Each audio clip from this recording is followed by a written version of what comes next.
Ассалаумағалейкум. Атырау облыстық тарихи өлкетану музейі бастау алған ұлы Абайдың 175 жылдығына арналған челленджін мен Атыраудың азулы асабасы сөз қадірін білетін, сөз қадірін білген өз қадірін білет дегендей Мақсұт Торпақов ағамыздан қабыл алдым.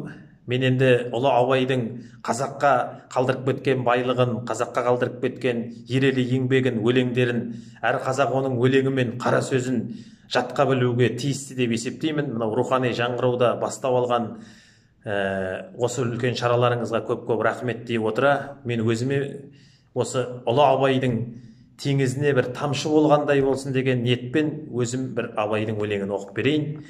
Өлсем орным қара жер сыз болмай ма деген өлеңін қабыл алыңыздар. Өлсем орным қара жер сыз болмай ма, өткір тіл ұялшақ бір қыз болмай ма, махаббат ғадауатпен майдандасқан қайран менің жүрегім мұз болмай ма, сонда жауап бере алман мен бейшара, сендерге еркін тер байқап қара, екі күймек бір жанға әділет пе, қаны қара бір жанмын жаны жара, жүрегімнің түбіне терең бойла, мен бір жұмбақ адаммын оны дойла, соқтықпалы соқпақсыз жерде өстім, мұңмен жалғыз алыстым кінә қойма, жасымда албырт өстім елден жырақ, ашуға айлаға да жақтым шырақ, ерте ояндым, ойландым, жете алмадым, етек басты көп көрдім елден бірақ, ой кіргелі түспеді ерік өзіме, сандалмамен күй кешкем түспе өзіме, өзі ермей, ерік бермей жұрт көретті, сен есірке тыныш ұйықтат бақ сөзіме.